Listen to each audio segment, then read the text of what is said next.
Hi, I'm Leanne, and I just got back from our cruise in Alaska. Mom and I went for 7 days on Carnival Spirit, and the highlight of our trip by far was booking the whale watching excursion in Juneau, Alaska.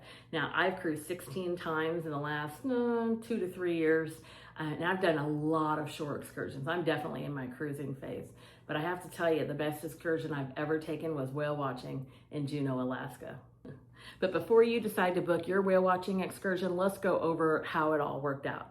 First of all, Mom and I booked ours before we ever went to Alaska, before we ever set foot on Carnival Spirit. Really simple and easy. We picked Juneau, Alaska because we knew there was a better chance of seeing more whales in Juneau than any of our other stops. That's important to know. The second thing is making sure that you're with a company that has a naturalist on board. It may not seem like it's that big of a deal, but our boat actually had 2 naturalists and it had our driver. And so we had 3 qualified people that they do this full time, the 4 months of the year that whale watching is going on inside of Juneau. They knew a lot about whales. I think now I know about whales because I've seen them in the water. I know nothing compared to these folks. They could answer every single question that we had. And believe me, I had a lot of questions.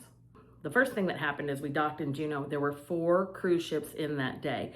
That's where it gets a little confusing. If you've never cruised before, you know it can get a little chaotic on the pier. I did not know where we were supposed to meet. All I saw was that we're going to meet at the tram stop. I didn't know anything about the tram stop. So I read the instructions again. I waited till that morning and I started looking at it. Now, where we happened to dock was the furthest away from where we were meeting for our whale watching tour, but it was easy to see because, as I read, we were just going to meet under the tram cables. And so no matter where your particular ship is parked at the pier, all you have to do is look for those tram cables and walk towards them. So whichever one you get off on, just look for the cables. You can see them from every single ship and just head that direction. The actual tramway stop is called Mount Roberts Tramway, and it does say tram really large on the side of the building. It's easy to find. The tour representatives themselves were there. They came up to us with smiles on their faces. They had little vests on, little caps on, and they put us in lines. And they said, okay, you're gonna go on this bus, you're gonna be in this group, you're signed up for 9:30. So our time happened to be 9:30, and we were gonna go get on our charter bus. Now the charter bus ride itself was kind of fun. It was an unexpected pleasure. We were able to see a little bit of the town as we left town. We were able to drive by where the Mendenhall Glacier was, and we were able to see these nutrient-rich swampy flats where the eagles were out there having a little bit of breakfast. And so the eagles were huge. They were on all the lampposts as we were driving, and our guide just kind of pointed out those things. It's about a 20-minute drive to get to Auke Bay, which is where the whale watching actually takes place in Juneau. So we get to the bay, and the first thing that happens is our driver tells us, hey, stay put and stay seated. We're gonna have the naturalist jump on your bus. We want to go as quickly as possible from bus to boat. So if you needed a bathroom break or something like that, we'd like to ask you to hold off unless it's an emergency. Use the bathroom on the boat itself because something phenomenal has happened this morning. Now that, what all of a sudden the hairs on everyone's back of the neck kind of stood up like, oh, what's happening this morning? So now everyone's starting to get excited. The naturalist jumps on and she says, very quickly, hey, there's bubble net feeding going on right now. This is very special. Only 2% of people that go on whale watching tours get to see it. If you can, safely get off the bus, line up next to this building, and we're gonna go down and get on our boat. And so everyone on the bus, immediately perks up. We're there to whale watch. So everybody's like, yes, absolutely, that's what we're gonna do. And thank goodness everyone in our bus was quick about lining up and making sure we could get onto our boat quickly and safely. We got in, we sat down, there's plenty of seating. I think our boat would have probably held 50 passengers. We had probably 35 to 40. I didn't actually do a head count. We did have 2 naturalists and we did have our driver on board with us too. It was a really nice boat. And this is something I wanted to take a look at before we went on our trip. I wanted to make sure that we had place for Mom to sit by a window because she did not want to climb upstairs and go out to the looking platform, but she wanted to be able to look out clear windows and be able to see the whales without having to stand up. She's not that steady on her feet. 75 years old. She didn't want to fall down. There were a few other handicapped people on our boat, in our vessel. They just stayed next to the windows. They had good viewing, and then they just stayed in their seats the entire time we were whale watching. Me, on the other hand, I bebopped right up those stairs. I wanted to see the whales up from the balcony. I wanted to look out and see them live with my eyes with no glass in between us. And then we got to see the phenomenal. when she said something phenomenal is happening, you kind of buy in, you kind of feel like you're on a tour. Maybe it's really phenomenal, maybe they're just telling us that. But by the time I got up that first flight of stairs, the first bubble net breaching was happening. And that's when the whales come all the way up, they break the surface of the water, and you see the tips of their mouths and sometimes their fins. And they do it all at once because their mouths are full of fish and krill. And so as they come up, boom, you see them break the water. It's hard to get a camera on it. And I'm gonna tell you, I didn't take some big fancy camera. I've got my phone. I've got my phone and I've got a selfie stick with a tripod that I bought right before the trip. Best $20 I ever spent was on this tripod. It took great photos. And then if people were like jumping in front of you because they're so excited, which happened a lot. People were getting really excited at the railings. They're moving back and forth and they're looking and they're watching the birds fly and trying to get a good eye on the whales. You can hear in the video people with really fancy cameras taking a bunch of clicks, speed clicking as the whales were breaching the surface. And you know, I kind of wish I had that, but I also wish I didn't have the 35 pounds of a camera. So I was watching with my live eyes. I was watching on this selfie stick in moving water, waiting to see the whales and trying to catch some video for you guys. So what you're seeing here is not from National Geographic, it's from me. This is from my cell phone that I took on that boat. Our driver stopped our boat and we just watched because we knew where they had breached. And so what happens with the whales is now they take all their long breaths. The whales will take between 2 and 4 breaths, and then they go back down, regroup, and start to hunt again. Okay, this is kind of the anticipation part. We've already seen a bubble. We're getting ready to see our second bubble. This is when the naturalist, a really good one, will start telling you what to expect. And she's kind of got it timed out. Like she kind of knows, and I'm saying she because our guide was Carrie. She knows what to expect and how long it'll take for those whales to breach again and run those fish right on up. We are watching female whales feed up for mating season. So they're getting ready to find all that nutrient-rich krill that you only find in Alaska and you really find there in Juneau in that bay, in that particular Auke Bay. So that's a place where the whales continually come back and they feed there and they're looking to fill their bellies with all of these fish. Bubble net feeding is exactly what it sounds like. The whales blow bubbles and build a net all the way around these fish, and then they just close it in on them and they push all those fish all the way up to the top of the water and then they eat them. Yeah, and you get to watch the whole thing. And so if you're watching on your whale watching tour, you start to see the birds fly. When the birds start to fly, they know the whales are on the way up. And so that's how you get your camera ready. It's been a few minutes. You try to zoom out so you've got a wide pan. You kind of know where they're gonna be. You don't exactly know where they're gonna be. And then you see the breach and you zoom in and you can see them and you can of course see them with your naked eye. It's not like being on the cruise ship. When you're on the cruise ship and you're looking out the window, you might see one whale, but they're just swimming. They just happen to be out there swimming and they're taking a breath. This is different. When they're feeding like this and they're working together and they're signaling each other, this is a phenomenal thing. You're only gonna see this in krill-rich waters, and that's what you're going to find here in Juneau. It's not like everywhere else. So that's what I would book if I were you. If you're going to Alaska, make sure to take a look at Juneau whale watching tours. You go there, you say you're gonna be in Juneau, you tell them what ship you're on so they can book the right time for you to guarantee that you're gonna get back to the ship on time. So the other thing that we saw immediately, and I took some videos of, are all the boats and the personal watercraft around this area. So it makes a huge circle. Now, the law states that you have to be a certain distance away from the whale grouping. This is a group, not a pod. They're not related to each other. These are different females that have come together, decide to hunt together to beef up a little bit before they have their calving season. And so these ladies, they're down there, they're doing their work. They're getting ready to eat all these fish, but the boats, the watercraft, the wave runners that are out here, the small little vessels, you know it's special when you see that the locals too are out there trying to catch some bubble net video. They're trying to catch the photos. They're trying to say that they saw it for themselves because it is not something that happens every single day. Now, would I buy a ticket and pay the $200 again to go on this whale watching tour? I would.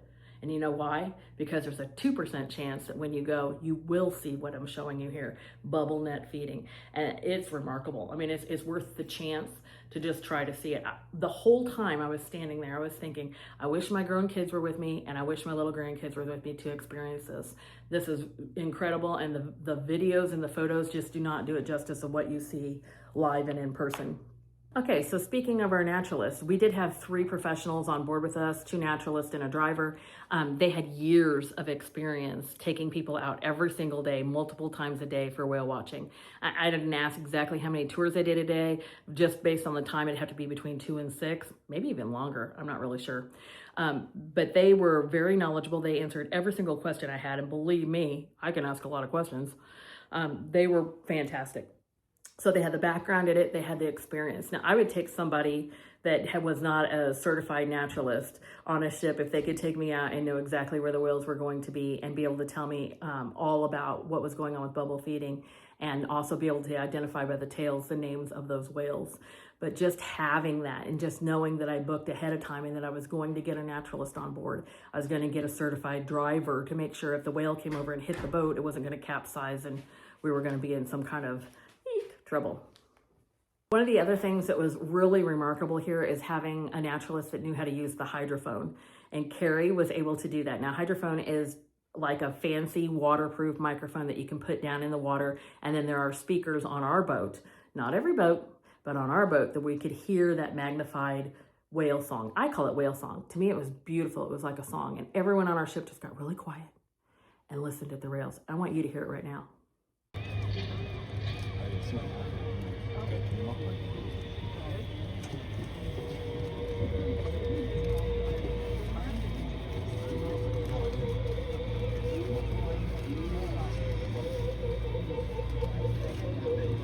Here it comes.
Isn't that incredible? I mean, it just brings you right down. It just makes you go, wow, the world has so many mysteries still in it that we don't understand, that we know nothing about. I mean, I know nothing about whales. I live in Missouri, and here I am in Alaska, and I'm listening to these whales. Carrie called it bugling. I think it was absolutely beautiful. She even explained the second time through the changes in the pitch and the changes of the notes that cornucopia, that was the name of the lead whale, she recognized her by her tail, that cornucopia was signaling to all the other whales when they were putting together that bubble net. It was an incredible experience. I expected to see humpback whales on this trip. I did not expect to hear the whales on this trip. That was just a bonus that was remarkable. I just absolutely loved being able to hear them. So the whales continue to do this bubble net feeding for 22 out of 24 hours a day. Wow, you talk about eating up.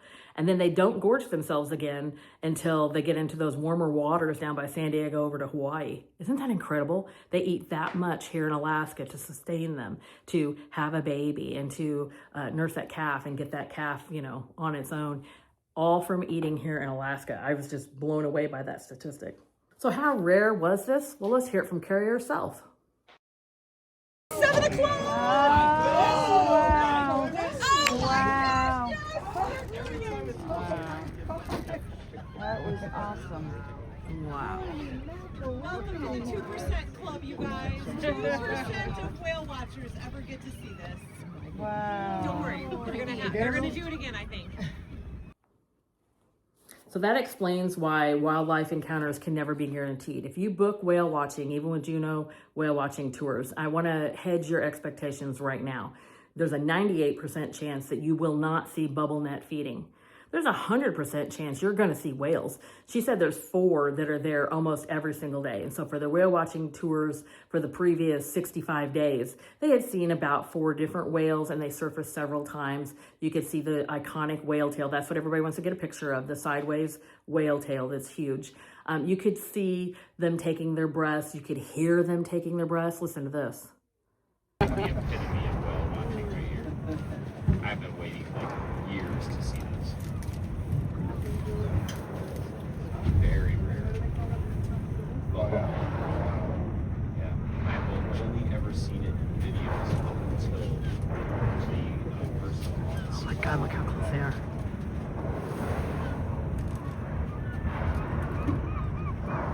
They're coming towards us.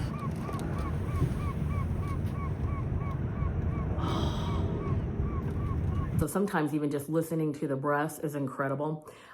I have one video clip right here, and you can actually hear 52 breaths.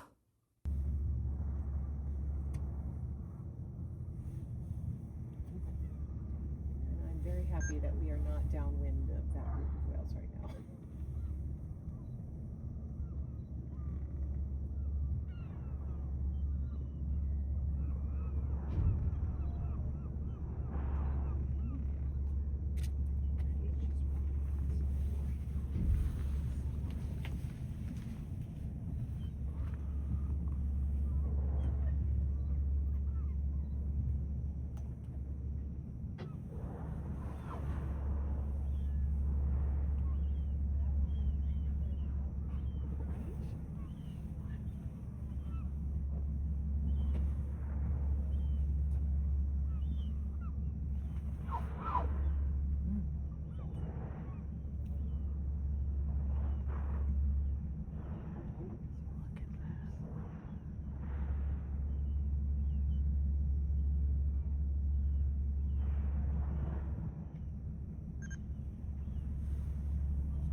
Did you count them all? Did you see them all?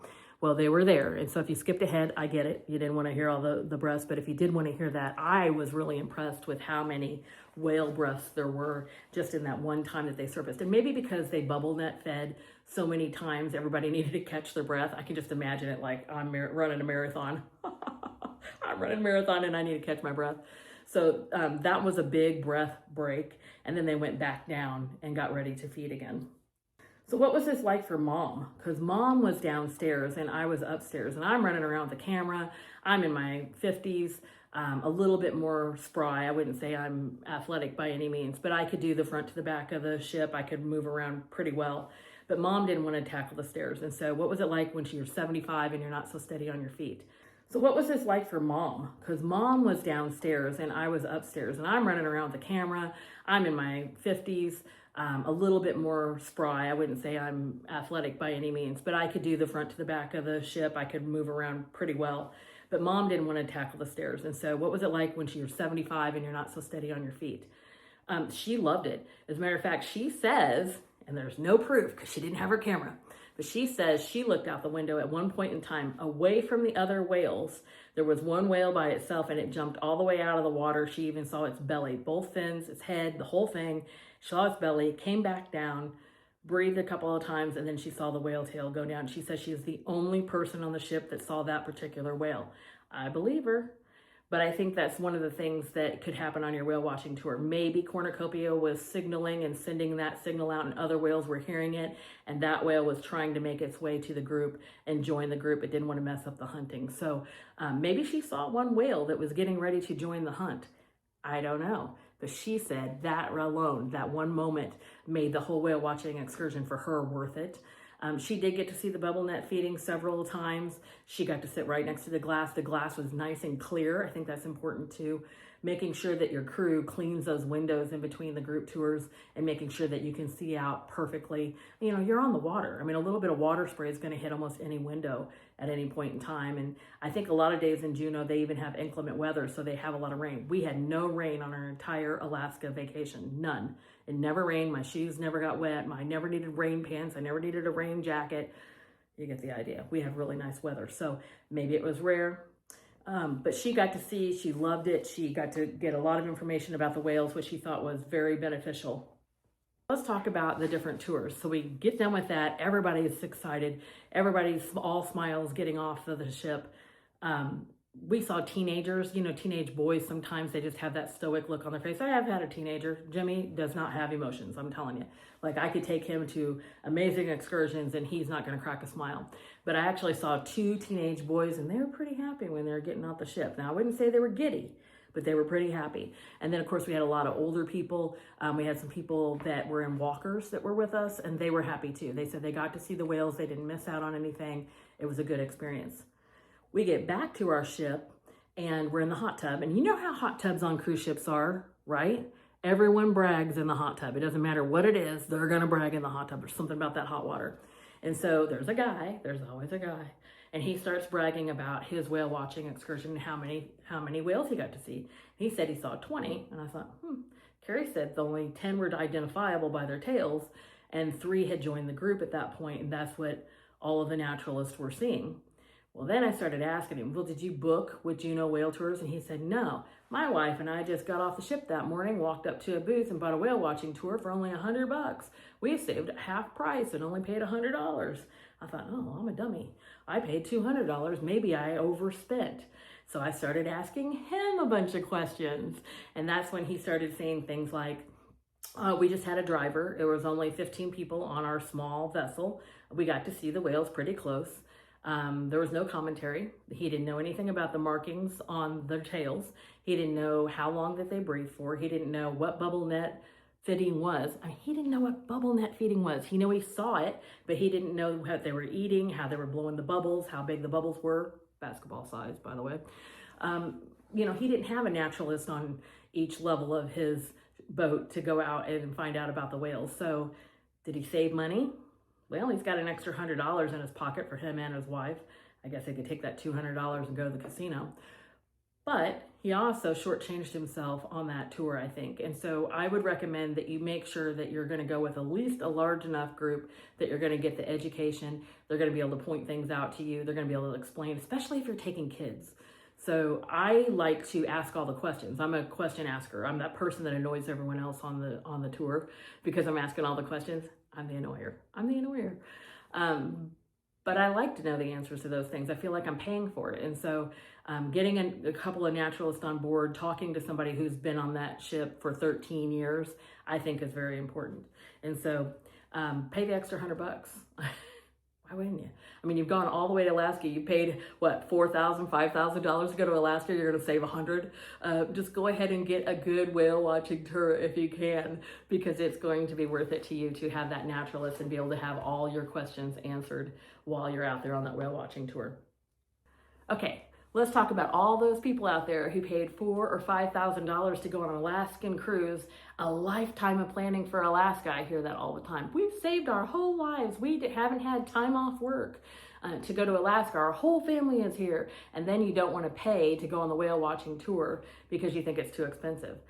You've already paid. You've already paid for the cruise, right? And so you've already invested. Go ahead and do that extra $200 to have a good whale watching tour for yourself. So I saw it on the Lido deck. I saw it with his family from Maryland. Made great friends at the coffee bar with Mohammed. Hi, Mohammed.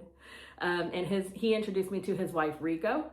And then they were there with their 3 children that were 20, 19, and 17.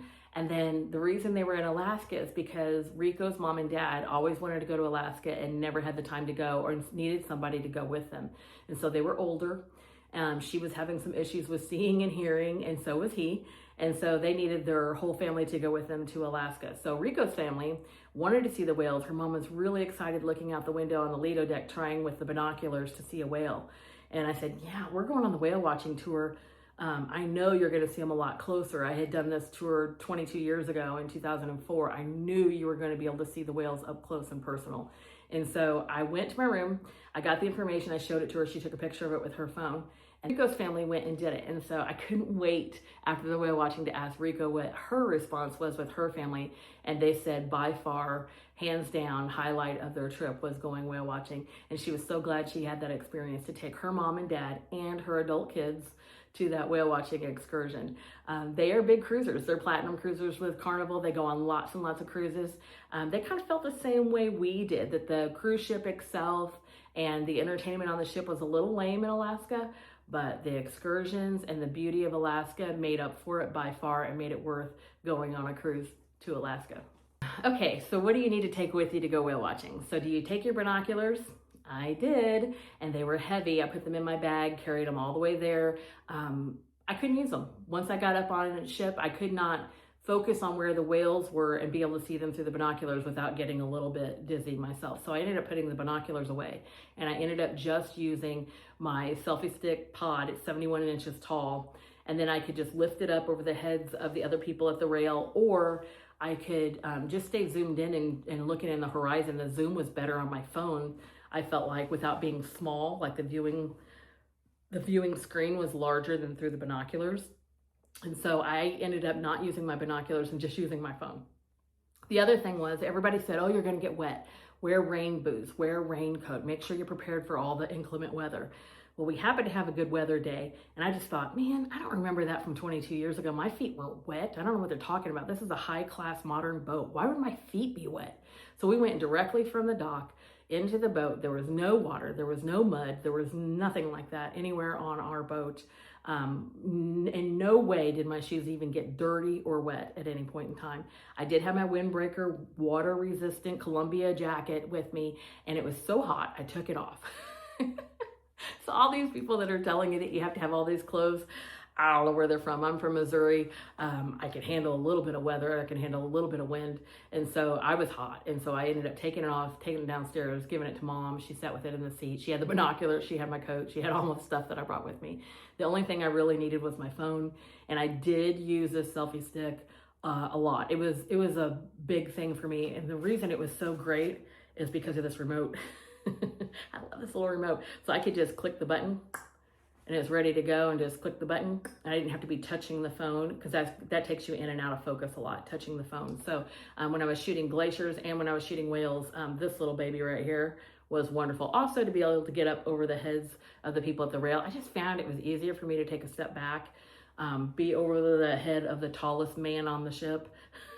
There was a really tall guy on our ship, but I was able to angle up and down, and that gave me some great views of the breaching, which you can see right here. I mean, I got to see the whales. I was really happy with that. I'm not going to win any awards from National Geographic for my photography, but for my personal self, it took good photos. Hour went incredibly fast, like incredibly fast. It was just there and it was over. I didn't know how many times we had seen the breach. I had to go back through my files to count them all up. It was 9.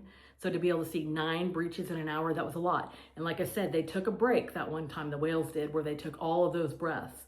So that was, I think they were eating quickly. Like they were definitely bubble netting very quickly when we happened to see them there at the bay. But the ride back was the same 20 minutes. We had something interesting happen, and that will be in a separate video.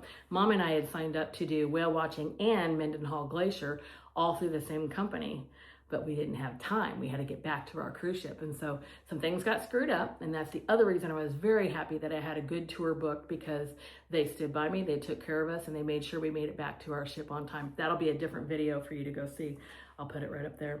So my final verdict, would I go whale watching again in the same place with the same company? Yes. If I was on the cruise next week, I would do the exact same thing again. If I was on the cruise in April, May, or June, would I go whale watching and book the same thing? Yes, because different whales are arriving there at different times, and be able to catch them bubble net feeding, 2% chance. I guess I'm kind of a lucky girl. I like to be able to think that I could maybe catch them again and see that again in my lifetime. That would be amazing, wouldn't it? I've already said I want to go back in May when all the snow is still on the mountains. I want to see what that's like. I want to see when it's a little bit colder. I was actually hot in Alaska. I want to see what it's like when it's cold. And so if I ever do go back, I'm going in April or May, I would definitely book the whale watching again, just for that 2% chance. It was phenomenal. It was something that was the best excursion that I've had out of the last 16 cruises. I hope you enjoyed this. If you'd like to see more videos and more truth from me at My Cruise Truth, please consider subscribing and following. I know it's just a little click for you, but it does add up for me, and it helps the channel to grow. This is something I want to continue to do over the next few years, be able to share my truths with you on all of my travels. And hey, like I said, I've already got 17 and 18 booked. You can come along with me on the next cruise.